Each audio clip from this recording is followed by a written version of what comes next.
அவுது பில்லாஹி மினஷ் ஷைத்தானிர் ரஜீம் பிஸ்மில்லாஹிர் ரஹ்மானிர் ரஹீம். அல்லாஹ்வின் அருள் கொண்டு அல் குர்ஆனின் ஒளி உங்கள் இதயங்களை பவளமாக மாற்றட்டும் இன்ஷா அல்லாஹ். நூருல் குர்ஆன் ஒஃபிஷியல் யூடியூப் சேனல் ஊடாக உங்களுக்கு சலாத்தை தெரிவித்துக் கொள்கின்றேன். அஸ்ஸலாமு அலைக்கும் வரஹ்மத்துல்லாஹி வபரகாத்துஹு. நிச்சயமாக என்னுடைய பதிவுகள் அனைத்தும் எனக்கே முதல் நினைவூட்டல். இன்றைய பதிவில் நாம் பார்க்க இருப்பது, நாம் அனைவரும் இந்த ரமலானுடைய மாதத்தில் இன்னும் ஒரு ஜும்மா தினத்தை அடைந்து இருக்கின்றோம். அல்ஹம்துலில்லாஹ். இது ஒரு முக்கியமான துஆவை பற்றி பார்க்கலாம். இந்த துன்யாவுடைய வாழ்க்கையில் பாவம் செய்வது என்பது அனைவருக்கும் எளிதாகிவிட்டது. நாம் அதிலிருந்து மீள வேண்டும் என நினைத்தாலும் இந்த உலகம் நம்மை விடுவதில்லை, ஷைத்தான் நம்மை விடுவதில்லை. ஆகவே நாம் கட்டாயமாக அதிக அளவில் இஸ்திக்ஃபாரை செய்து கொள்ள வேண்டும். இன்ஷா அல்லாஹ் இந்த ரமலான் மாதம் எம்மை விட்டு செல்லும் முன் அதிக அளவிலாக நாம் இஸ்திக்ஃபார் செய்து கொள்ள வேண்டும். இவ்வாறு நாம் அதிகமாக இஸ்திக்ஃபார் செய்வதால் நமக்கு பல சிறப்புகள் கிடைக்கின்றது. அதாவது எம்முடைய பாவங்களை நினைத்து நாம் இஸ்திக்ஃபார் செய்யும் போது நம்முடைய பாவங்கள் மன்னிக்கப்படும்.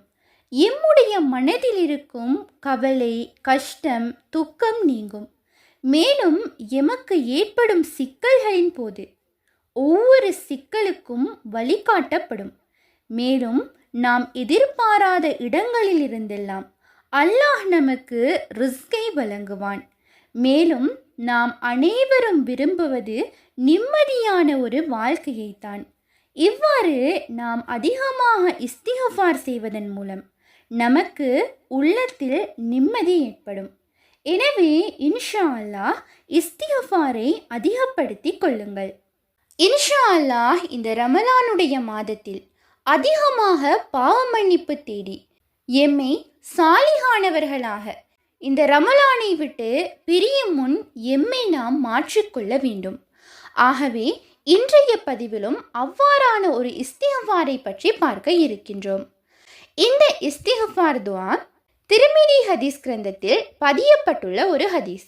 மேலும் அபூதாவூத் ஹதீஸ் கிரந்தத்திலும் பதியப்பட்டுள்ளது.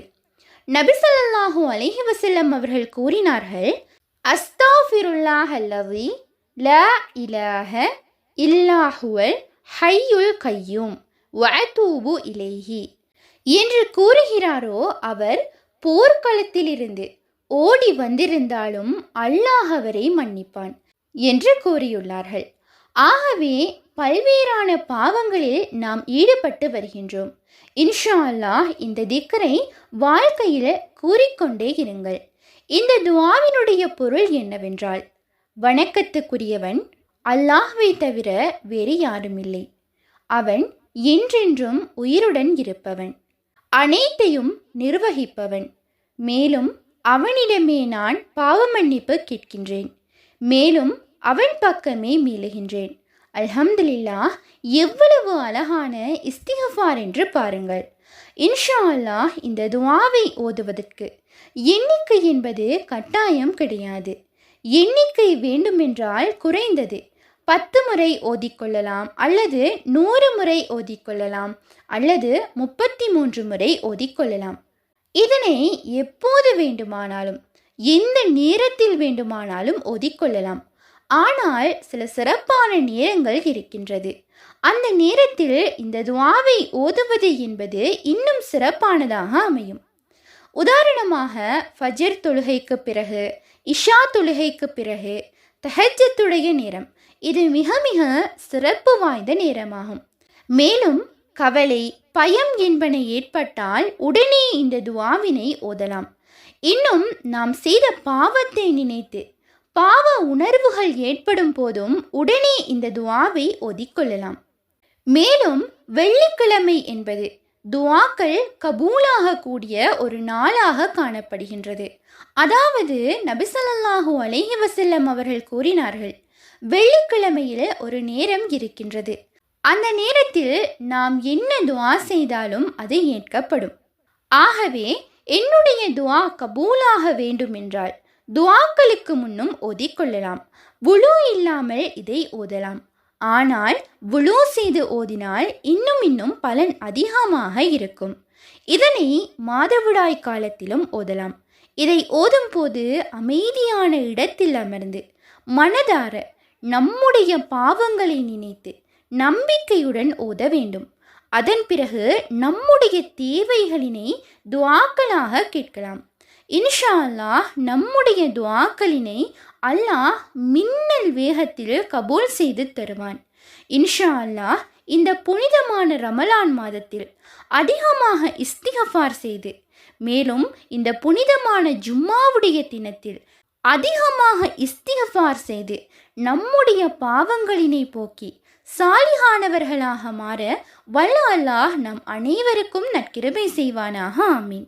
இன்ஷா அல்லாஹ் இந்த பதிவானது உங்களுக்கு பயனுள்ளதாக இருப்பின் அல்ஹம்துலில்லாஹ் என்று கமெண்ட் செய்யுங்கள். மேலும் உங்களுடைய மேலான துஆக்களில் என்னையும் சேர்த்து கொள்ளுங்கள். இன்ஷா அல்லாஹ் மற்றும் ஒரு பதிவில் சந்திப்போம். ரமலான் மாத வினாவிடை போட்டியின் இன்றைய 16வது நாள் வினா. பத்ர் போரில் முஹாஜிரீன்களின் படைக்கும் அன்சாரிகளினுடைய படைக்கும் தலைவர்களாக தெரிவு செய்யப்பட்டவர்கள் யார்? பதிலை கமெண்டில் பதிவு செய்யும் போது உங்களுடைய பெயர் மற்றும் முகவரி மற்றும் ரெஜிஸ்ட்ரேஷன் நம்பர் சரியான பதிலுடன் பதிவு செய்யுங்கள். நாளைய தினம் சரியான பதில் வாட்ஸ்அப் குரூப்பில் அறிவிக்கப்படும் இன்ஷா அல்லாஹ். இப்போட்டியில் சிறந்த முறையில் பங்கு பற்றி நீங்களும் வெற்றியாளர்களாக மாற, ஈமானை வளர்த்து கொள்ள அனைவருக்கும் வாழ்த்துக்களை நூருல் குர்ஆன் ஒஃபிஷியல் யூடியூப் சேனலினூடாக தெரிவித்துக் கொள்கின்றேன். உண்மையான அறிவை தேடும் வழி அல் குர்ஆனாகும். உங்கள் ஆதரவுகளுக்கு ஜஸாக்குமுல்லாஹ் ஹைரன். தொடர்ந்தும் எம்முடன் பயணியுங்கள். அஸ்ஸலாமு அலைக்கும் வரஹ்மத்துல்லாஹி வபரகாத்துஹு.